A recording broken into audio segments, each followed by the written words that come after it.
여러분은 왜 하나님을 믿으십니까? 어떤 기대를 품고 오늘 이 예배 자리에 나오셨어요? 우리나라에서 교회가 폭발적으로 부흥했던 7, 80년대에 아주 유행하던 이야기가 있습니다. 교회 한번 나와봐. 예수 믿으면 잘 살아. 아마 한 번쯤 들어보신 적이 있으실 거예요. 많은 사람들이 신앙의 결과로서 주어질 세상적인 복과 형통함을 기대하며 교회의 문을 두드리던 시절이 있었습니다.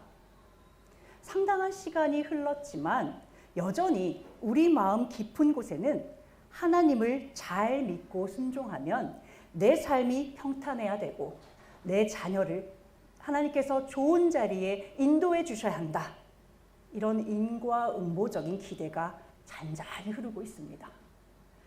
그렇기에 우리가 신앙생활을 하면서 마주하는 가장 난해하고도 어려운 문제는 바로 우리의 상식이나 기대와는 전혀 다른 현실을 마주하게 될 때입니다. 가정을 믿음으로 바로 세우기 위해서 눈물로 기도하며 헌신했지만 도리어 가족들에게 오해를 받고 외면당할 때가 있어요.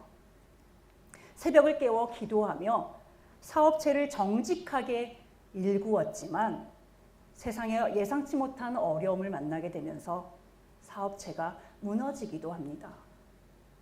교회를 위해 몸과 마음을 다해 충성하며 봉사했음에도 불구하고 돌아오는 것은 차가운 오해와 억울한 비난뿐일 때도 있죠. 특별히 믿음이 좋은 성도가 어려움을 당할 때면 우리 마음에는 자연스럽게 이런 질문이 떠오릅니다. 도대체 하나님은 어디 계시는 거야? 또는 저 사람은 하나님 앞에 무슨 잘못을 한 걸까?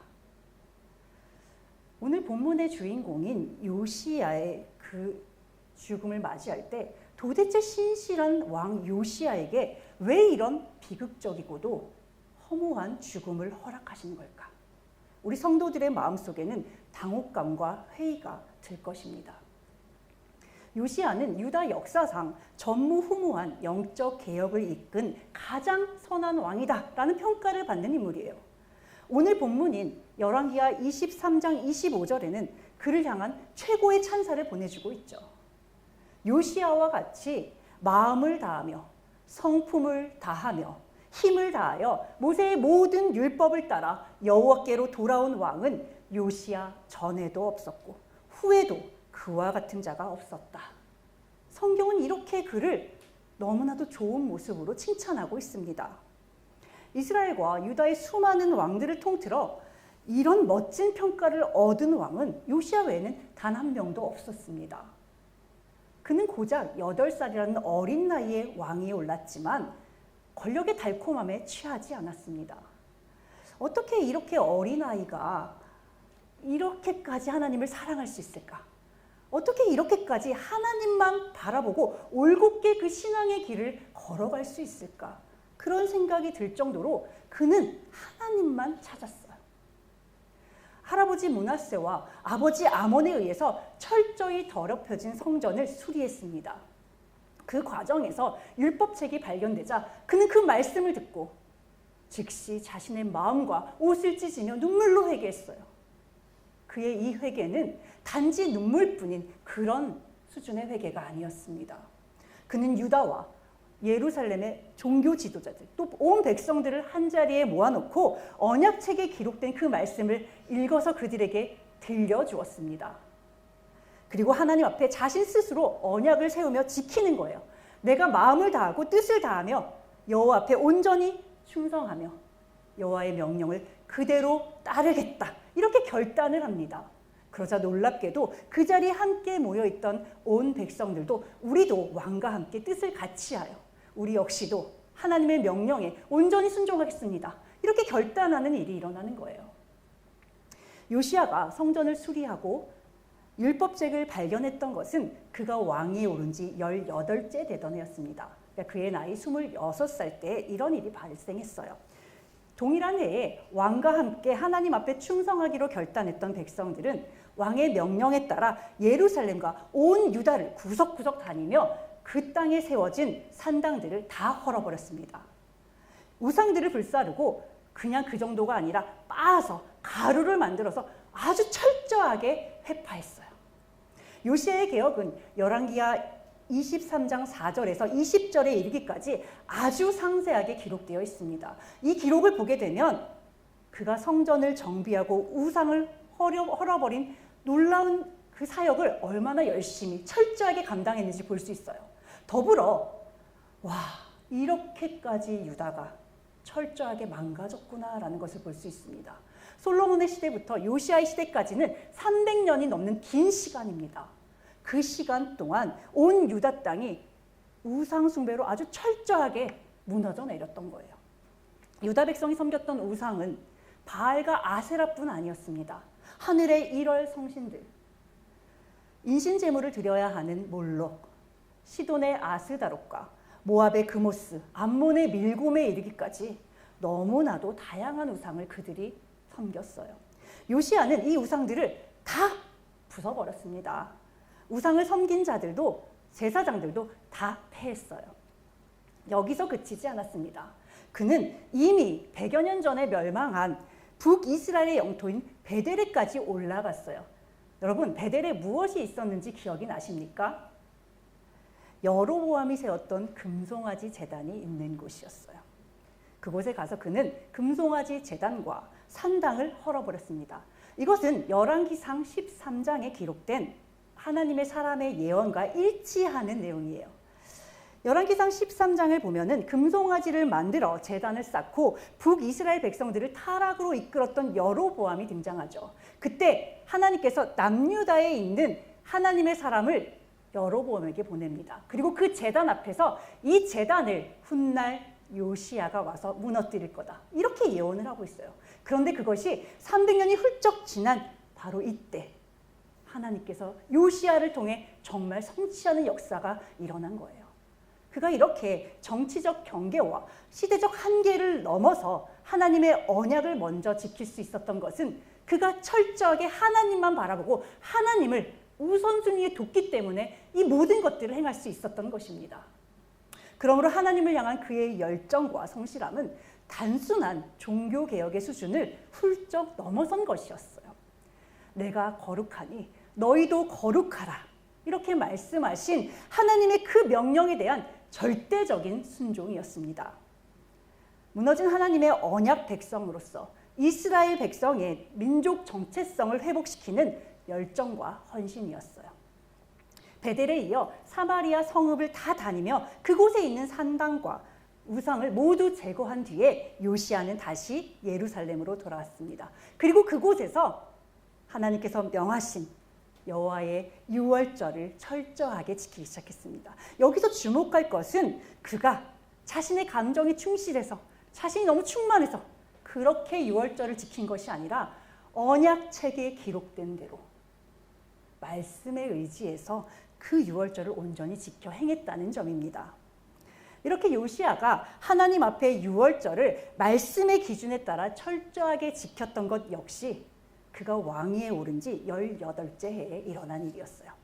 그러니까 성전을 수리하고 그곳에서 율법책을 발견하고 또 온 나라에 흩어져 있던 우상과 산당들을 다 제거하고 유월절을 지키는 이 사건까지, 이 모든 것이 딱 한 해에 이루어졌다는 얘기예요. 너무 대단하지 않습니까? 그가 얼마나 열심을 가지고 최선을 다해 하나님 앞에 충성하며 자신의 사명을 감당해냈는지 알 수 있어요. 요즘 청년들이 이런 말을 하더라고요. 이렇게 열심을 내는 사람을 보면 도대체 얼마나 더 축복을 받으려고 하는 건지 감도 오지 않는다, 이런 말을 하더라고요. 이것이 바로 우리의 일반적인 상식이죠. 신실하게, 이만큼이나 신실하게 하나님의 말씀에 복종하여 온 나라와 백성들을 거룩한 길로 이끈 그런 선한 영향력을 끼친 요시야와 같은 왕이라면 그의 남은 인생은 영광스럽고 또 평안한 것이 마땅하다라는 생각을 우리는 하고 있단 말이에요. 더욱이 하나님께서는 이미 요시야에게 이런 약속을 해주셨습니다. 유다를 향한 하나님의 그 분노의 재앙과 심판은 꺾이지 않았잖아요. 그럼에도 불구하고 요시야만큼은 그 모든 재앙을 피하여 평안히 죽을 거야, 이 약속을 직접 해주셨어요. 그러니까 우리 마음엔 어때요?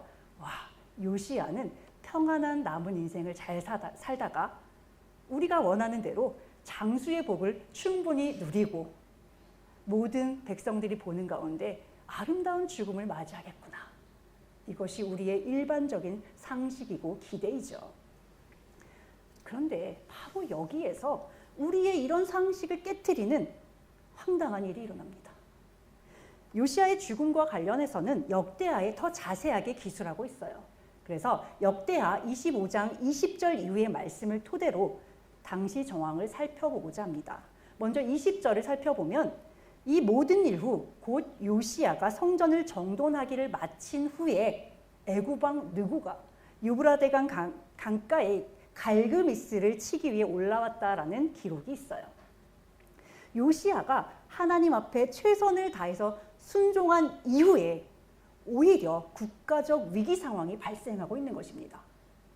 그림을 한번 보실까요? 여기 보시면 유브라데 강이 있고 그 위에 갈그미스라는 지역이 있습니다. 이때 상황을 보시면 요시야가 죽던 해는 BC 609년이에요. 그런데 그에 앞서 BC 612년경에 아수르의 수도인 니느웨가 바벨론에게 함락을 당하게 됩니다. 그러니까 사실상 아수르는 수도가 함락당했기 때문에 망했어요. 멸망했습니다. 그런데 수도는 망하고 멸망했더라도 그 주변에 있는 아수르 민족이 아직 잔류해 있는 거예요. 그러니까 이들이 계속해서 바벨론에게 대항해서 전쟁을 일으키는 상태인 거예요. 자, 그런데 애굽의 입장은 어때요? 지금 애굽은 여기 위치해 있기 때문에 안전하다고 생각하지만 사실 이 완충지대가 무너지면 곧바로 애굽의 본토가 어려움을 당하게 됩니다. 그렇기 때문에 이들은 항상 이 예루살렘 지역의 가나안 지역의 동쪽 지역에서 일어나는 일에 굉장히 촉을 세우고 있어요. 누가 큰 민족이 일어나면 그 민족을 견제하기 위해서 자기들이 이 전쟁을 같이 동참하곤 합니다. 바로 이런 상황이에요. 그러니까 아수르는 이미 멸망한 상황이지만 신흥 강국인 바벨론이 더 세력이 확장되면 결국 자기들이 위험해지니까 지금 이 아수르의 잔류들을 돕기 위해서 갈그미스로 올라가고 있는 상황인 거예요. 그래서 성경에는 지금 갈그미스를 치기 위해 올라왔다라고 말을 하지만 사실 원어상으로는 갈그미스에 와서 함께 대항하기 위해서, 그러니까 갈그미스를 아수르를 치기 위한 것이 아니라 아수르를 돕기 위해서 지금 올라오고 있는 것으로 이해하셔야 합니다. 자, 그러니까 이 사람이 어때요? 이 전쟁은 지금 사실 유다랑은 상관이 없는 전쟁이에요. 그냥 애굽 왕은 이렇게 올라가서 통과해서 갈그미스로 가는 게 목적입니다. 그러니까 미리 사신을 보내는 거예요, 요시야한테. 나는 이 전쟁은 유다 너희와는 상관이 없어. 그리고 이 전쟁은 하나님의 뜻대로 하는 전쟁이야. 이 전쟁을 막게 되면 너는 하나님을 거스르는 거야. 그러니까 막지 마라. 이렇게 이미 경고를 했어요. 그런데 요시야는 이 애굽 왕의 말에 귀를 기울이지 않습니다. 그리고 이와 관련해서 하나님께 구했다는 기록도 있지 않아요. 그러니까 감정적으로 아수르가 당연히 싫고 믿겠죠. 아수르한테 얼마나 많은 괴롭힘을 당했습니까? 그런데 아무리 그렇다 하더라도 이 애굽 왕이 하나님의 이름을 지금 말했잖아요. 그럼 한 번쯤은 기도할 법도 한데 그걸 하지 않았습니다. 자신의 뜻을 굽히지 않고 오히려 변장까지 하면서 애굽 왕에 대항하기 위해서 무깃도라는 지역으로 출정을 하는 거예요. 그리고 그곳에서 허무하게 화살에 맞아 전사하고 말았습니다. 39살이라는 젊은 나이에. 요절한 거죠. 이런 요시야의 죽음을 볼 때 생각나는 한 사람이 있지 않으십니까? 누구의 죽음과 참 닮았죠? 기억 안 나시나요? 북이스라엘의 가장 악한 왕 아합의 죽음이 떠오릅니다. 아합 역시 미가야 선지자의 예언을 무시하고 변장을 한 채로 나간 전쟁에서 화살에 맞아 전사했습니다. 이렇게 악인의 죽음과 동일한 모습으로 죽은 요시야의 마지막 모습은 이것이 과연 의인의 죽음이 맞나 싶을 정도로 굉장히 허망한 마음을 우리에게 남깁니다. 요시야의 갑작스러운 죽음 앞에 온 유다와 예루살렘 사람들이 슬퍼했어요. 특별히 예레미야 선지자는 애가를 지어서 그 극심한 슬픔을 표현하기도 했습니다. 이것을 보면 당시 사람들도 지금 우리와 생각이 크게 다르지 않았다는 것을 알 수 있어요. 도대체 왜? 이렇게 선한 왕 요시야를 왜 하나님이 이렇게 일찍 데려가신 거야? 그들의 마음속에도 이런 의구심이 있었다라는 것입니다. 이런 그의 죽음은 하나님을 잘 믿으면 인생의 대로가 열리고 만사 형통할 것이라고 기대했던 성도들로 하여금 영적 혼란과 고뇌에 빠지게 합니다. 이 때문에 어떤 설교자와 주석가들은 요시야의 치명적인 실수가 있었다, 이렇게 이 비극적인 사건을 인과적으로 풀어가곤 합니다. 요시야 역시 사람이었기 때문에 완벽할 수 없다는데 초점을 맞춘 것이죠. 애굽왕 바로 느고가 사신을 보내서 이 전쟁이 하나님의 명령에 따른 것이니 나를 막아 하나님을 거스르지 말아라, 이렇게 경고했음에도 불구하고 그가 그 자리에서 하나님을 구하지 않았던 것, 이것이 그의 패착이라는 것이죠. 물론 아주 일리 있는 분석입니다. 그러나 오늘 저는 이것과는 조금 다른 관점에서 이 사건을 바라보기를 원합니다. 우리의 상식으로 이해되지 않는 이 사건 앞에서 도대체 왜 하나님은 이런 일을 행하시는 겁니까? 왜 선한 자에게 이런 일이 일어나는 겁니까? 이런 질문보다 보다 본질적인 질문을 던져보고자 해요. 그것은 왜라는 질문이 아니라 도대체 하나님은 어떤 분이시냐는 것입니다. 왜냐하면 하나님의 신비로운 섭리를 깨닫는 것은 사건의 표면을 분석하고 난제를 해결하려는 그 이성이 아니라 하나님을 깊이 아는 신앙에서 출발하기 때문에 그렇습니다. 우리는 흔히 하나님의 섭리를 이야기할 때 하나님께서 모든 것을 미리 알고 통제하신다는 지식적인 전지하심을 이야기해요. 하지만 성경이 계시하는 하나님의 알미라는 것은 인간의 메마른 지식 차원이나 정보의 총량으로서의 암과는 전혀 차원이 다른 수준의 의미를 담고 있습니다. 이것을 이해하기 위해 구약 성경에서 알다라는 의미로 번역되는 가장 대표적인 히브리어인 야다라는 단어를 살펴보고자 합니다. 이 야다라는 단어는 단순히 객관적인 정보를 인지한다라는 것을 뜻하지 않습니다. 인격적으로 깊은 관계를 맺고 삶의 전 영역에서 경험하는, 뜨거운 사랑 안에서 온전히 연합하는 수준의 그런 알을 뜻합니다. 자, 우리 청소년들 연예인 좋아하죠. 아이돌. 무슨 아이돌 몇 년생이고 그 친구가 뭘 좋아하고 발 사이즈는 몇이고 그 친구의 가족관계는 어떻고 심지어 그 친구의 강아지 이름, 강아지 취향까지 다 꿰고 있더라고요. 그런데 그런 지식적인 알을 내가 알고 있다고 해서 그 아이돌을 내가 잘 아는 겁니까? 아니죠. 나를 잘 알고 하는 것은 나와 함께 몸을 부대끼며 생활하면서 살아가는 나의 가족만큼 나를 잘 아는 사람은 없죠. 바로 이런 알의 차이를 말하는 거예요. 이 단어가 사용된 성경 구절을 함께 보도록 하겠습니다. 먼저 창세기 4장 1절이에요.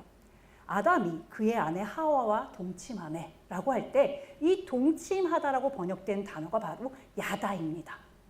그러니까 상대에 대한 단순한 정보를 많이 갖고 있어, 이런 의미가 아니라 부부 사이에 가장 친밀하고 깊은 영육 간의 연합을 뜻하는 단어라는 것이죠. 그러므로 성경적 알미란 지식의 습득이 아닌 생명과 생명이 맞부딪히는 깊은 관계 가운데 일어나는 역동인 것입니다. 하나님께서 예레미야 선지자를 부르실 때도 이 단어를 사용하셨습니다. 내가 너를 모태에 짓기 전에 너를 알았고. 하나님이 예레미야라는 한 인간을 단순히 미리 알았어, 이 정도 수준이 아니에요. 그가 태어나기도 전에 이미 그를 하나님의 마음에 품으셨고 언약적인 관계 안에서 그의 전 생애를 하나님의 주권적인 사랑으로 품고 계셨다는 그런 의미입니다. 여러분, 이것이 예레미야에게만 국한된 것일까요? 우리 각 사람에게도 하나님은 이렇게 역사해 주시고 여러분 한 사람 한 사람을 이렇게 알고 계십니다. 아모스 3장 2절 말씀입니다. 내가 땅의 모든 족속 가운데 너희만 알았나니. 이 말씀 역시 마찬가지예요. 이스라엘 백성 외에는 열방을 지식적으로 몰라, 이런 말이 아니죠. 오직 이스라엘 백성만을 하나님의 거룩한 제사장 나라로 구별하고 그들과 특별한 언약의 관계를 맺으셨다는 거예요. 그리고 그들에게 하나님의 사랑을 온전하게 쏟아 부으셨다는 그런 의미입니다. 이 야다라는 의미가 조금 와 닿으시나요? 이 야다라는 단어의 신비 가운데 우리는 하나님의 섭리를 이해해야 합니다. 하나님의 섭리는 모든 각본을 미리 짜놓고 인간을 마치 장기판의 말처럼 부리는 비인격적인 숙명론이 아니에요. 하나님은 친히 택하시고 피로 그 값을 치르시고 사신 언약 백성을 깊이 아시는 사랑의 하나님이십니다. 우리의 눈물을 아시고 우리의 신음을 아세요. 우리의 모든 연약함을 아시기에 우리의 삶을 영원까지 책임져 주시는 그런 하나님이십니다. 그러므로 하나님의 섭리를 안다는 것은 우리가 인생에서 만나는 모든 문제를 명명백백하게 이해하게 된다? 이거 아니라는 거예요. 우리를 온전히 아시는 그 하나님을 우리 역시도 조건 없이 신뢰한다는 것입니다. 우리가 입으로는 하나님을 믿는다고 말하죠. 그러면서도 하나님의 일하심을 온전히 이해하지 못하는 결정적인 이유가 바로 이것입니다. 하나님께서 역사하시는 방식이 우리의 생각과 너무 갭이 커요. 완전히 다른 차원입니다. 그러니까 우리가 이해하지 못하는, 따라갈 수가 없어요. 그 섭리를. 우리가 원하는 것은 이렇죠.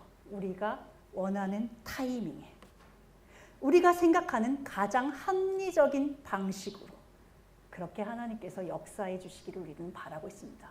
여러분께서 하나님께 드리는 기도 제목 한번 찾아보세요. 다 그런 거 아니에요. 내가 원하는 요 때에 이루어 주셔야 된다고. 고난이 오면 즉시 해결해 주시고 병이 들면 즉시 낫기를 바라죠. 억울한 일을 당하면 하나님께서 즉각 원수를 갚아주시기를 우리는 기도합니다. 그러나 하나님은 우리의 요구에 즉각적인 반응을 하며 응답을 쏟아내는 그런 자판기 같은 하나님이 아니세요. 성경의 역사를 보면 하나님은 언제나 우리의 예측을 뒤흔드는 방식으로 일하셨습니다. 우리 한번 믿음의 조상 아브라함을 볼까요? 하나님께서 그에게 아들을 주시겠다 약속하신 게 언제였습니까? 그가 본토 친척 아비 집을 떠나던 해, 그의 나이 75살 때입니다. 그런데 그 약속이 성취될 때까지 얼마나 오랜 시간이 걸렸는지 우리 다 알고 있잖아요. 자그마치 25년의 세월이에요. 그 시간이 지나고 그것도 모자라 100세의 나이에 하나님은 이삭을 허락하셨습니다. 인간의 생식 능력이 완전히 죽고, 그러니까 그가 아들을 감히 얻겠다는 소망이나 할 수 있었겠습니까? 그런 상황에서 하나님이 역사하신 거예요. 그의 자손이 하늘의 별과 같이 해변의 모래알같이 번성할 것이라는 약속은 또 어땠습니까? 아브라함은 생전에 이 약속이 이루어지는 장면을 끝내 보지 못하고 죽었습니다. 심지어 이 약속의 말씀은 언제 성취가 되죠? 400년이 훌쩍 지난 뒤에 출애굽했을 때. 여러분, 하나님의 시간과 우리의 시간은 이렇게 달라요. 그런데 우리가 어떻게 하나님을 따라갈 수가 있겠습니까? 요셉도 마찬가지였습니다. 하나님이 요셉에게 주신 꿈이 성취되기 전에 그가 통과해야 했던 관문은 너무나도 참혹한 것이었죠. 형들의 배신으로 노예 생활을 했고 그곳에서 억울한 누명을 쓴 감옥살이를 했습니다. 우리의 눈으로 보면 완벽한 실패이죠. 저주에 더 가깝습니다. 요셉이 하나님을 진심으로 믿고 신뢰했다 한들 그가 감히 내가 그래도 총리가 될 거야, 내가 애굽에서 높은 자리에 앉을 거야, 이런 기대 상상할 수 있었을까요? 절대 없었을 거예요. 그냥 어떻게 운이 좋아서 여기서 나가기만 해주셔서 감사하겠다. 아니면 감옥에서 그럭저럭 감옥 간수의 그 은혜를 받아서 잘 살고 있으니까 이렇게 살다 죽었으면 좋겠다, 이러지 않았을까요? 그러나 하나님의 섭리 안에서는 그 불가능한 경로가 열방을 구원할 생명의 길이 되었습니다. 훗날 요셉은 자신을 노예로 팔았던 형들 앞에서 초월적인 하나님의 섭리를 이렇게 고백해요.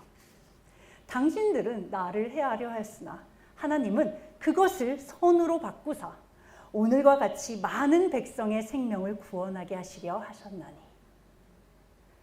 우리는 이런 하나님을 바라보며 살아가는 자들입니다. 이런 하나님을 믿으셨으면 좋겠어요. 자, 2명만 더 살펴볼 건데요. 모세입니다. 애굽의 당당한 왕자일 때는 하나님께 거절을 당했잖아요.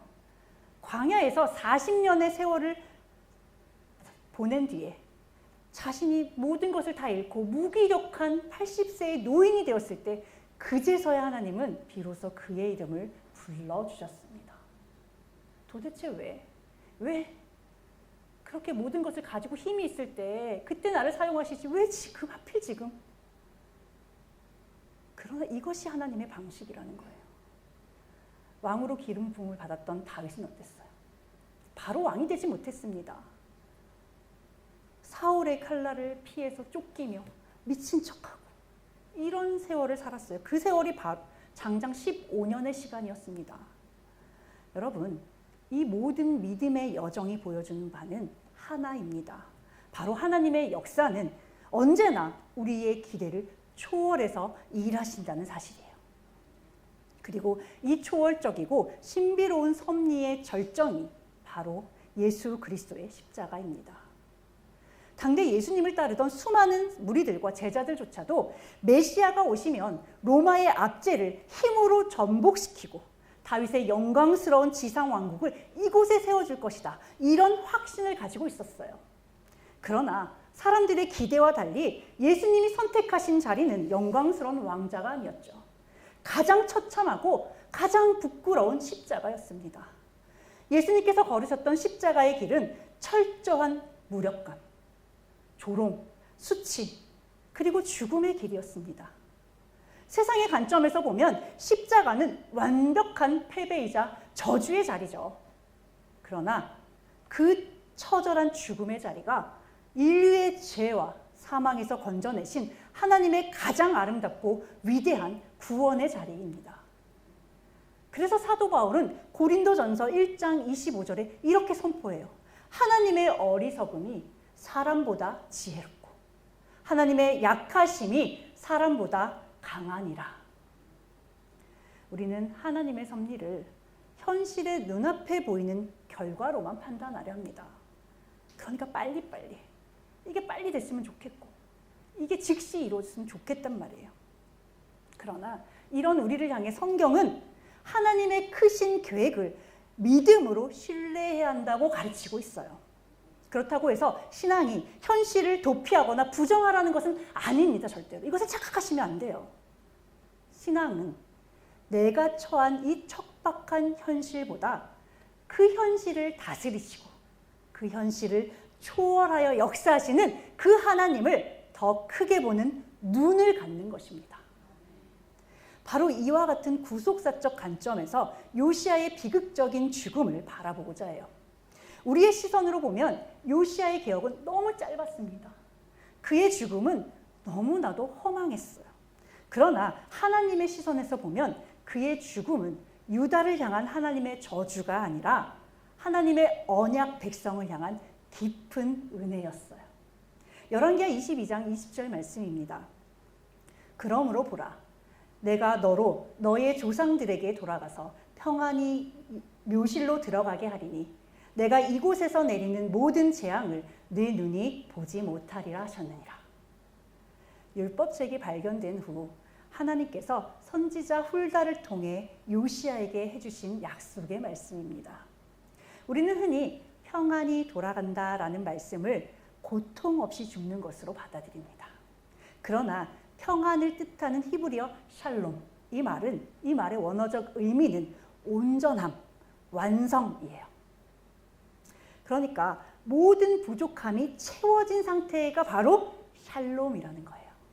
그러므로 요시야가 평안히 묘실로 들어간다는 것은 고통 없이 안락한 임종을 맞이하겠다라는 뜻이 아니라는 거죠. 하나님과의 관계 안에서 깨어지지 않는 완전한 연합과 안식을 뜻하는 것입니다. 자, 요시야가 애굽 군사의 화살에 맞아 전사했죠. 겉으로 보면 비극이 틀림없습니다.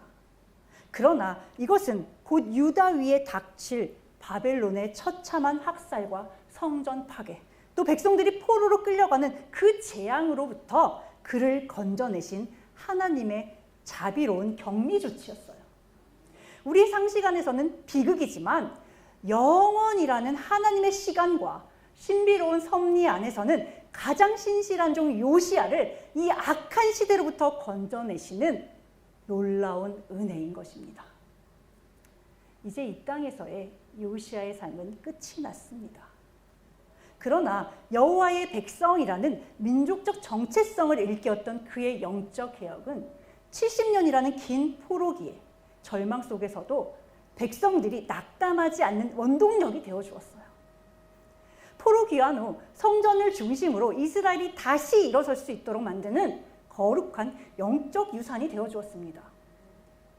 요시와 동시대에 활동하며 유다의 타락과 심판을 생생하게 목도했던 스바냐 선지자는 애끓는 마음으로 선포합니다. 스바냐 3장 7절의 말씀이에요. 내가 이르기를 너는 오직 나를 경외하고 교훈을 받으라. 그리하면 내가 형벌을 내리기로 정하기는 하였지만 너의 거처가 끊어지지 아니하리라 하였으나 그들이 부지런히 그들의 모든 행위를 더럽게 하였느니라. 하나님은 심판 직전까지도 백성들이 경외함으로 돌아오기를 요청하고 계셨습니다. 그러나 유다 백성들은 끝내 하나님의 음성을 거역했어요.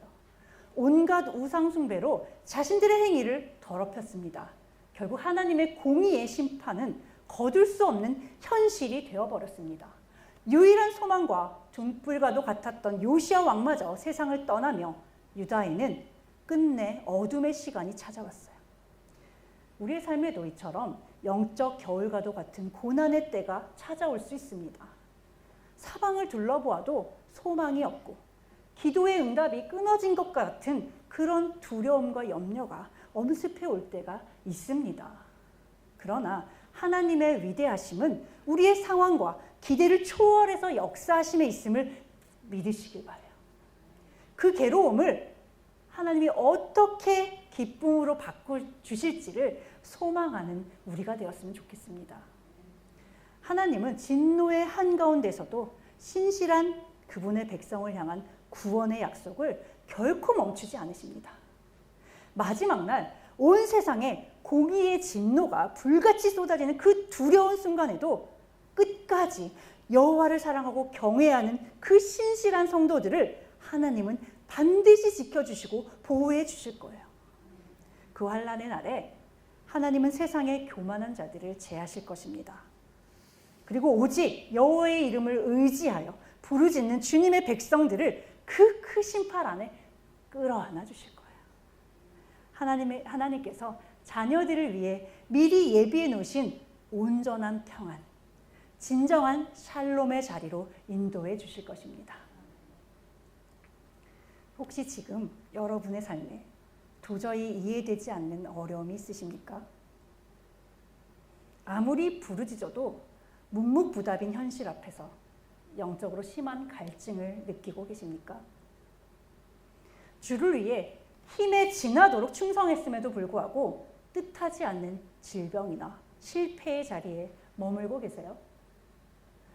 오늘 불꽃 같은 눈으로 유다의 영적 어둠을 보시면서도 신실한 요시야를 품으셨던 하나님의 초월적인 섭리를 기억하시기를 바랍니다.